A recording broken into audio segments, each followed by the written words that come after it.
Bonsoir, j'espère que vous allez bien. Aujourd'hui, je m'intéresse à la biographie ainsi que l'histoire de Lysandra, la sorcière de glace. Installez-vous bien, pensez à vous abonner, à mettre un petit pouce bleu afin d'avoir plus de vidéos sur League of Legends. C'est parti pour la biographie de Lysandra. À une époque reculée que le monde a oubliée depuis longtemps, avant que les sables ne naissent et n'envahissent Shurima, des êtres pétris de magies anciennes arpentaient librement Runeterra. La frontière entre le royaume mortel et ce qui existait au-delà faisait l'objet de constantes tensions. Au cours de cette époque dangereuse et instable naquirent Lysandra et ses sœurs, Serilda et Avarossa. Chacune tenta de maîtriser les puissances qui s'affrontaient et chacune paiera un prix terrible. Essayant de commander aux cieux, Serilda perdit sa voix au premier crépuscule. Avarossa plongea le regard dans les ténèbres sous le monde et ce vide qui attendait de consumer toute la création la rendit sourde. Lysandra, elle, embrassa la magie sauvage du monde mortel lui-même.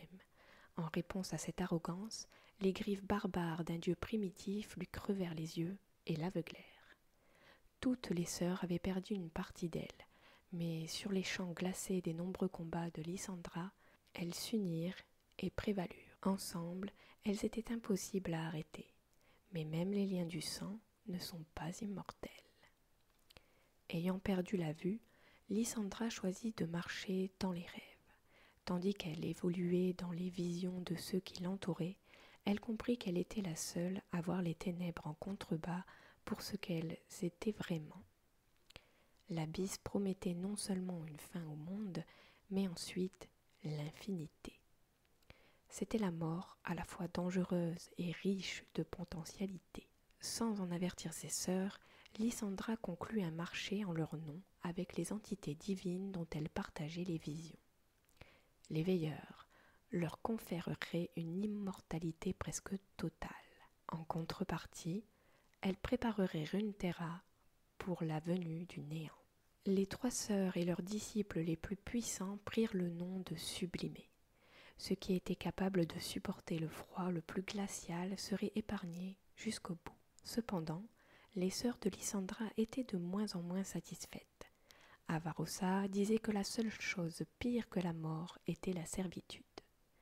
Même Serilda s'inquiétait de ce qu'allait devenir le monde pour lequel elles avaient si durement combattu. Lysandra essaya d'apaiser ses sœurs tout en implorant les veilleurs de leur donner plus de temps. Mais ces incarnations de la non-existence n'avaient que faire de telles platitudes.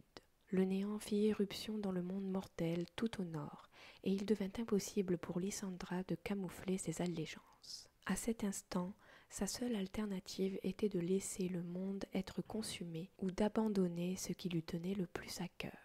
Lysandra sacrifia ses sœurs et les alliés qu'elles avaient rassemblés pour pouvoir emmurer les veilleurs derrière une barrière de glace magique que rien ne pouvait faire fondre. Mais la sorcière découvrit bientôt que même sa puissance élémentaire ne suffisait pas. Les êtres monstrueux qu'elle avait congelés étaient seulement endormis, et ils corrompaient lentement la glace pure en quelque chose de bien plus sombre. Désormais, ils vagabondaient dans les rêves de Lysandra aussi facilement qu'elle avait erré dans les leurs, et à chaque fois, elle se réveillait terrifiée et promettait d'être loyale à leur promesse de glaciale éternité. Lysandra rassembla ce qui lui restait de disciples pour qu'ils la vénèrent ainsi que ses sœurs disparues. Si la glace pure pouvait retarder l'inévitable fin de toute chose, il leur fallait en rassembler autant qu'ils le pouvaient et inciter tous les descendants de Sublimés à se joindre à leur cause. Lysandra et le premier des gardiens du givre firent tout leur possible pour réécrire l'histoire. Ils s'emparèrent de toutes les archives, de tous les écrits, mais les rumeurs et les prophéties survécurent dans les mythes et les chansons. On murmurait qu'Avarossa et Serilda reviendraient un jour pour unifier les tribus dispersées. Lysandra fit donc tuer discrètement toutes celles que l'on saluait comme leur réincarnation. Mais elle finit par se retirer dans l'obscurité, afin de se renouveler périodiquement grâce au pouvoir qu'elle avait reçu. Lysandra ne parvenait pas plus à contrôler complètement les légendes sur ses sœurs que les menaces enfermées sous la glace. Que ce fût par culpabilité ou arrogance, Son incapacité à éradiquer leur histoire se manifesta une nouvelle fois en deux puissantes supplimées, l'une idéaliste, l'autre conquérante, qui conduisent désormais de nombreuses tribus dans Freljord. Lysandra les surveille attentivement, cherchant à les dresser l'une contre l'autre, tout en redoublant d'efforts pour verrouiller les terribles secrets qu'elle a enfouis sous sa citadelle. Le temps lui est compté, car la glace a commencé à fondre. L'histoire de Lysandra. Un héros, c'est quiconque répond à l'appel du devoir. Il sacrifie tout pour une simple vérité. Ce monde fragile a besoin de protection. Cette idée imprègne Lysandra qui se repose rarement, surtout lors des nuits comme celle-ci, quand les étoiles s'alignent d'étranges manières. La voûte arrondie de son domaine s'ouvre en fenêtres gravées de runes pour capter la puissance des syzygies célestes. Des milliers de formations de glace, noires comme des cercueils, surgissent du sol recouvert de neige. Elles s'élèvent comme de grands crocs noirs, s'élançant des profondeurs comme pour dévorer le ciel. Lysandra sait exactement jusqu'où descendent ces roches, où s'achèvent leurs racines, et quel est leur but. Lysandra avance dans cette structure unique, sous l'alignement de la lune de givre et de l'étoile froide. Elle voit davantage de choses sans ses yeux que tous ceux qui ont osé poser le pied sur ce sol sacré. Bien qu'il règne ici le silence d'une tombe, elle entend ce que personne d'autre ne peut entendre. Les voix qui sont enfermées dans chaque monolithe de cristal, à mi-chemin du rêve et de la mort. Un ancien roi troll ne dit rien. Ses yeux térébrants crient avec malveillance tandis qu'il suit du regard le cheminement de la sorcière. Une fois qu'elle a disparu, le grognement du roi troll secoue son oubliette de glace noire. Lysandra compte 13 marches du roi troll jusqu'à son chevalier en armure rouillée. Ce soir, il parle le premier. « Tu es la sorcière de glace, dit-il. Ses paupières sont à demi baissées, son visage stoïque. Ses dents se sont brisées depuis longtemps, à force de grincer. Mais son refrain suit Lysandra dans sa progression dans la forêt nocturne de glace. Tu es la sorcière de glace. Devient un chœur vociférant de voix venues du monde entier, toutes suspendues dans la stase, toutes revivant le moment où elles ont tué Lysandra. La sorcière, elle, trouve magnifique qu'une foule si diverse se rallie à une action unique. Leurs cauchemars torturés nourrissent le sommeil des autres. Ce soir pourtant, une voix se faisait particulièrement silencieuse.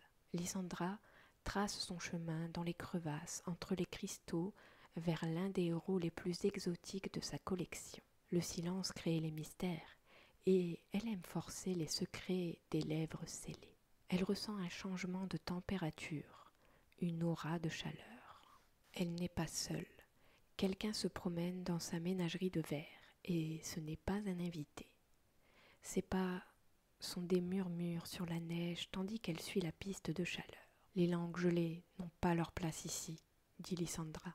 Libère ma sœur, sorcière, fait la voix rauque d'une femme. Lysandra se tourne vers la menace. Surgissez, pense-t-elle pour faire jaillir des lames de glace du sol et pour bloquer le chemin de l'intruse. Elle entend l'air sortir des poumons de l'indésirable, puis le bruit amorti de la chute. On salue son hôte avant d'exiger quoi que ce soit. La femme retrouve un embryon de courage, puis sa voix. Ma sœur est Ara, du caravansérail des scarabées d'or. Elle arrivait de 8 siècles de glace, à moins qu'elle ne tue la prophétesse de glace. L'aventurière se fait plus agressive. Libère ma sœur, sorcière, et j'épargnerai ta vie.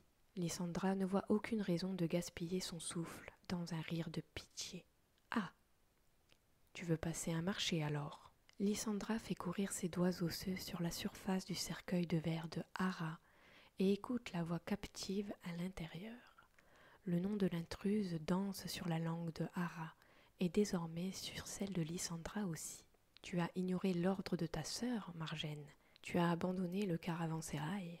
Margène recule en entendant son nom dans la bouche de la sorcière. Comment sais-tu? Nous sommes pareils. Moi aussi je déplore les appels des sœurs dénuées de sagesse. Libère-la maintenant, ou je mettrai fin à ta vie. Margène brandit une lame qui réchauffe l'air glacial.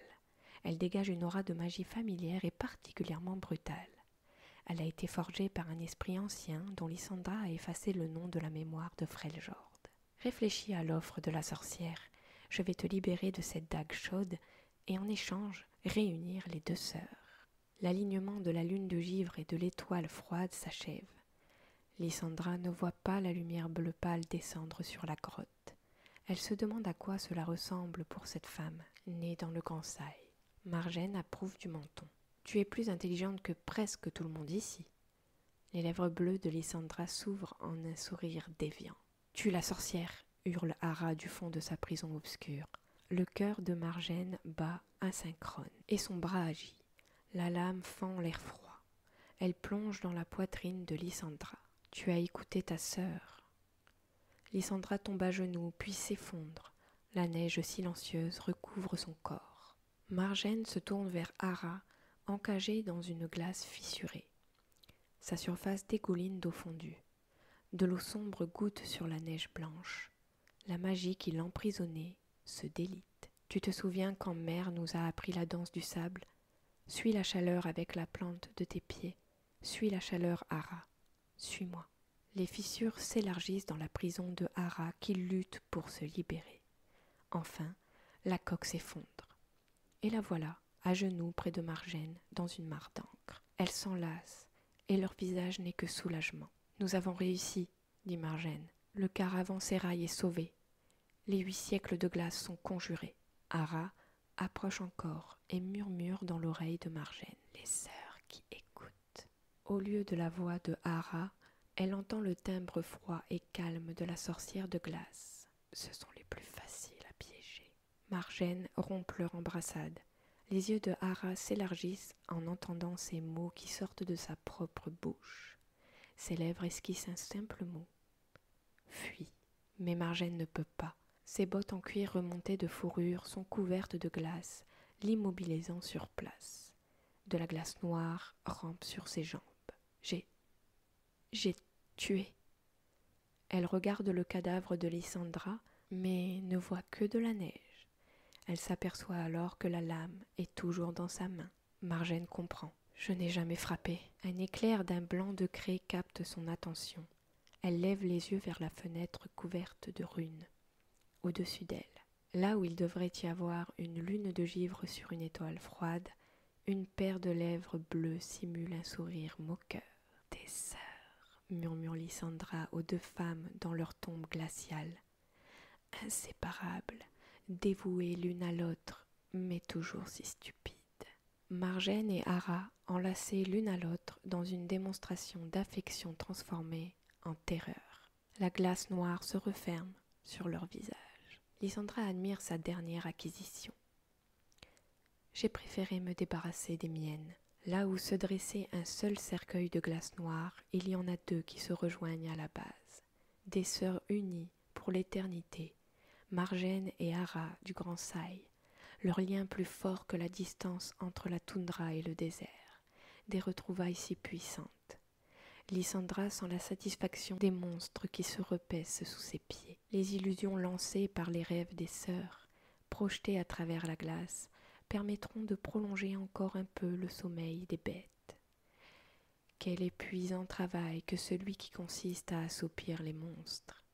Ce soir, Lysandra aussi pourra se reposer, car l'héroïne protège encore ce monde fragile.